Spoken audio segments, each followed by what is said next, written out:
अस्सलाम वालेकुम। जी बच्चों, तो चैप्टर 1 जो है वो हमने कवर कर लिया था। उम्मीद है आपने उसके एमसीक्यूज़ भी परफॉर्म कर लिए होंगे, उसका टेस्ट भी जो है वो आपने दे दिया होगा सी लर्निंग का। अगर आपको कोई प्रॉब्लम आई है तो आप उससे हवाले से डिस्कस कर सकते हो। आज की इस वीडियो में जो है वो हम चैप्टर 2 को जो है वो स्टार्ट करेंगे।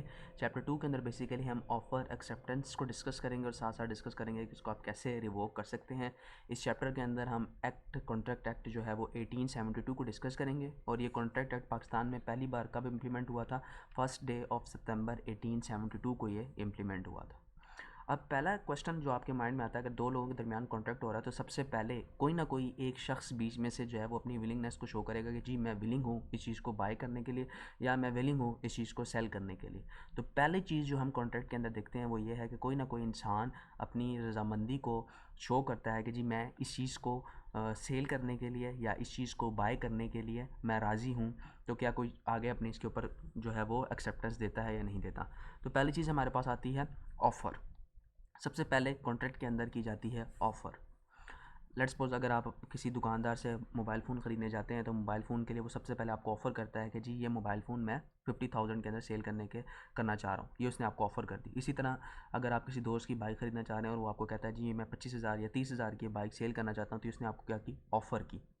तो ऑफ़र में बेसिकली क्या होता है कि हम प्रपोज़ल को ही दूसरा नाम देते हैं ऑफ़र का। अगर आप ऑफ़र कर रहे हैं तो इसका मतलब क्या है कि आप प्रपोज़ल दे रहे हैं और अपनी विलिंगनेस को आप जो है वो शो कर रहे हैं।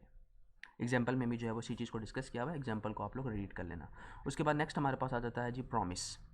अब जब एक ऑफ़र हुई तो इस ऑफ़र को कोई ना कोई इंसान जो है वो एक्सेप्ट करेगा। जब उसको एक्सेप्ट करेगा तो इसका मतलब क्या है कि जब वो इंसान उस चीज़ को प्रपोज़ल को एक्सेप्ट कर लेगा तो ये दोनों चीज़ें कंबाइन होकर हमारे पास क्या बन जाएगी? प्रॉमिस। यानी कि आपने ऑफ़र की, अगले बंदे ने उस ऑफ़र को एक्सेप्ट किया, जब एक्सेप्ट कर लिया तो इसके नतीजे में हमारे पास क्या आया? प्रॉमिस आया। ठीक है। A proposal when accepted become a promise. जब प्रपोजल को एक्सेप्ट कर लिया जाता है तो वो प्रॉमिस बन जाता है। अगर प्रपोजल है ही नहीं तो आप किसी चीज़ को एक्सेप्ट भी नहीं कर सकते और इसके अगेंस्ट आपके पास जो है वो प्रॉमिस भी नहीं हो सकता। ठीक है। अगर हम इसको एग्जांपल लें तो इसकी एग्जांपल एक बहुत ही आसान है कि लेट्स सपोज अगर आपका दोस्त अली जो है वो एक बाइक सेल करना चाहता है जो कि 50,000 के अंदर है, तो उसने अपनी जो है वो एक ऑफ़र दे दी कि जी ये बाइक मैं 50,000 के अंदर सेल करना चाहता हूँ। अब कोई भी शख्स जाता है और उस ऑफ़र को कहता है ठीक है जी मैं ये ऑफ़र आपकी एक्सेप्ट करता हूँ, अब आप मुझे ये अपनी बाइक जो है वो 50,000 की सेल कर दें। अब ये क्या हो गया? आपके पास प्रॉमिस हो गया। पहले उसने प्रपोज़ल किया, प्रपोज़ल के ऊपर जाके आपने उसको इसके ऊपर एक्सेप्टेंस शो की, उसको एक्सेप्ट किया, एक्सेप्ट करने के बाद वो क्या बन गया? आपके पास प्रॉमिस बन गया। तो कॉन्ट्रैक्ट में पहली चीज़ हमारे पास आएगी जी अपनी विलिंगनेस को शो करना, ऑफ़र करना। ऑफ़र आप जो है वो परचेज़ की भी कर सकते हैं, ऑफ़र आप जो है वो सेल की भी कर सकते हैं। फिर उस ऑफ़र को कोई ना कोई इंसान जो है वो एक्सेप्ट करता है, एक्सेप्ट करने के बाद वो हमारे पास जो है वो प्रॉमिस बन जाता है। अब एक नया कॉन्सेप्ट है, वो ये है कि जी कौन सा शख्स जो है वो ऑफरर होगा, कौन सा शख्स जो है वो ऑफरी होगा। ये जो है वो एक छोटा सा कॉन्सेप्ट है। कौन सा शख्स जो है वो प्रॉमिसर होगा, कौन सा शख्स जो है वो प्रॉमिजी होगा, इंतहाई इंपॉर्टेंट है। बार बार ये आपके पास जो है वो आगे भी आता जाएगा वर्ड। अगर अभी आप इस कॉन्सेप्ट को जो है वो यहाँ पर रिटेन कर लेंगे तो आगे जाके आपको मुश्किल नहीं आएगी। ठीक है। Person making the proposal is called a promiser. वो शख्स जो प्रपोजल दे रहा है वो हमारे पास प्रॉमिसर आएगा, और वो शख्स जो प्रपोज़ल को एक्सेप्ट कर रहा है वो हमारे पास जो है वो प्रॉमिजी आएगा। प्रॉमिजी वो इंसान जो प्रपोज़ल को एक्सेप्ट करा, यानी कि हमारे केस में अली ने ऑफ़र किया कि मैं 50,000 की अपनी बाइक सेल कर रहा हूँ, तो अली क्या है? प्रॉमिसर है। और आपने जाकर उसको एक्सेप्ट किया तो आप क्या हैं? प्रॉमिजी हैं।